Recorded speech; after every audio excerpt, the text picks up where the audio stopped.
घरात एखादा छोटासा फिश टँक ठेवा. स्वयंपाकघरामध्ये चुकूनही औषध गोळ्या ठेवू नका. देवघरात कलश तर सर्वच ठेवतात, पण तुम्हाला माहिती आहे का कलशाचे नारळ कधी बदलावे? कलशाचे नारळ हे प्रत्येक आठवड्याला बदलायला हवं.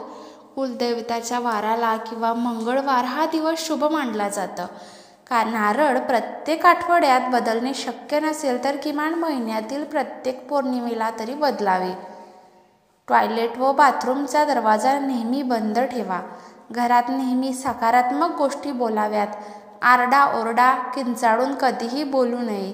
देवाला दिवा लावताना नेहमी 2 वाती करून लावाव्या. घर हे नेहमी स्वच्छ नीटनेटके ठेवा, म्हणजे मन देखील स्वच्छ निर्मळ राहील. कोणत्याही कारणाशिवाय जर छातीत दडपण जाणवत असेल तर समजा कुणीतरी तुमच्यासाठी रडत आहे. पत्नीने कायम पतीच्या अगोदर म्हणजे ब्रह्ममुहूर्तावरती उठावे आणि घराची साफसफाई, अंगणाची साफसफाई करावी. घरात लक्ष्मीकारक लकी बांबू, स्नेक प्लांट यासारखी रोपे नक्की लावा.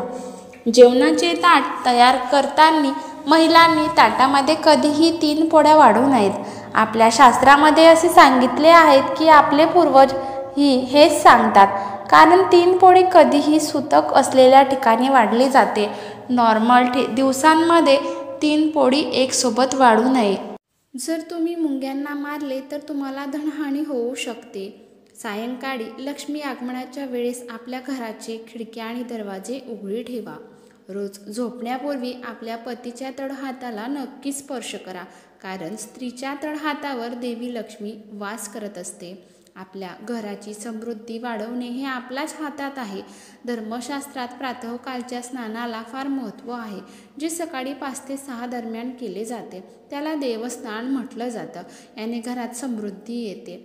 मनी प्लांटचे झाड आपल्या घराच्या अगदी समोर नसावे, यामुळे कामात अडथळे येतात. मासिक धर्माच्या पहिल्या 4 दिवसात संभोग केल्याने पुरुष आजारी पडतो. झोपताना वाशाच्या खाली किंवा पूर्ण अंधार असलेल्या खोलीमध्ये झोपू नये. याने मानसिक ताण आणि अस्वस्थता येऊ शकते. घरात आलेल्या संकटांच्या काळामध्ये बायकोला कधीही दोष देऊ नये. कधीही घरातून बाहेर पडताना कचरा झाडू नका. अमावास्या व चतुर्थीला शारीरिक सुखाचा उपभोग घेतल्याने घरात नकारात्मक ऊर्जा वास करू लागते आणि शारीरिक व्याधी जडू लागतात. रात्री झोप येत नाही तर यासाठी रात्री झोपण्यापूर्वी पुढील मंत्र म्हणा. या देवी सर्वभणे रुद्रारूपिणे संस्थिता नमस्तस्यै नमस्तस्यै नमस्तस्यो नमो नमः. 40च्या आधी बँकेत इतकी बचत करा की गरजेला कधीही तुमच्या दारावर थाप मारावी लागू नये. जर तुम्ही रोज मंदिरात दर्शनासाठी गेलात तर अपघात, आत्महत्या, खून यासारखे अचानक घडणाऱ्या घटनांपासून आणि कोर्ट कचेरी यापासून तुमचे संरक्षण होईल. कर्ज काढून महागडे लग्न, मोठे आणि चकचकीत मंडप, एका दिवसाच्या वरातीसाठी 30 गाड्या, डीजे आणि ढोल ताशा वाजवल्याने कोणीही तुम्हाला अंबानी समजणार नाही. माथी पायाची टाच लावल्याने दरिद्रता येते. जास्त बोलणाऱ्या व कठोर शब्द वापरणाऱ्या महिलेच्या घरात लक्ष्मी कधीही येत नाही आणि अशा महिलेपासून नेहमी दूर राहावे. नवरा बायकोने एकमेकांना जाणीव करून द्यावी की एकमेकांसाठी त्यांच्यासारखे या जगात कोणीच नाही. शिवाय झोपल्याने गरिबी येते. भविष्यात तणावमुक्त जीवन जगायचं असेल तर कर्ज काढून तो पिणं बंद करा. आयुष्यात एक गोष्ट नक्की ठरवा, कर्जबाजारी सून घरी आणणार नाही आणि कर्जबाजारी घरात मुलगी देणार नाही. समृद्ध शास्त्रानुसार ज्या पुरुषाच्या छाती ही रुंद असते व नाक लांब असते त्याची खूप कमी वयामध्ये खूप जास्त प्रगती होते.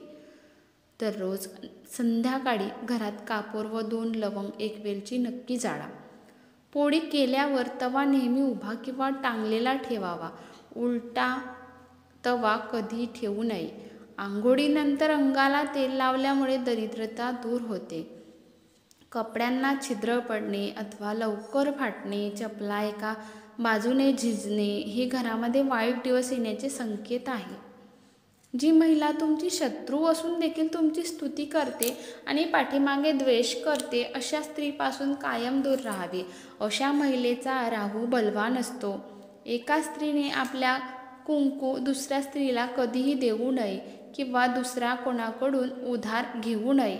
घरामध्ये तुळशीची रोप नक्की असावी, परंतु ते थेट दारासमोर नसून घराच्या उजव्या बाजूला असावे. घराच्या उत्तर दिशेला किंवा पूर्व दिशेला तुळशीचे रोप लावणे शुभ मानले जाते. दुसऱ्या माणसाला नग्न अवस्थेत पाहून गरिबी येते. रात्री नखे कापल्याने आर्थिक आणि मानसिक त्रास उद्भवू शकतात. तसेच दाताने कधीही नखे तोडू नयेत, दरिद्रता येते.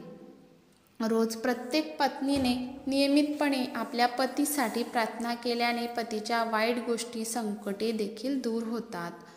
महिलांनी एकादशीच्या दिवशी कधीही केस धुवू नयेत. या दिवशी केस धुतल्याने तुम्ही केलेले सर्व उपवास निष्फळ ठरतात. जेवताना मीठ मागणारी व्यक्ती ही गरीब होते आणि तिला आर्थिक समस्यांना तोंड द्यावे लागते. गुरुवारी आणि सणासारख्या विशिष्ट तिथीला उंबरठ्यावर हळदीचे लेपन नक्की करा. महिलांनी भांडे घासल्यावर ते लगेच रॅकमध्ये लावावेत. तसेच किचन ओट्यावर पसारा करून ठेवू नये. जी स्त्री कोणत्याही कामाशिवाय घरोघरी फिरत राहते अशा स्त्रीपासून लक्ष्मीही दूर राहते व आपणही त्यांच्यापासून दूर राहावे. मुख्य दरवाजासमोर कधीही चपलांचा ढेग लावू नका. तर तुम्ही या सर्व टिप्स पाळल्यात तर अवश्य माता लक्ष्मी तुमच्या घरामध्ये निवास करेल व तुमचेही चांगले दिवस असे येतील. जय लक्ष्मी माता. व्हिडिओ आवडल्यास लाईक, शेअर आणि सबस्क्राईब करा.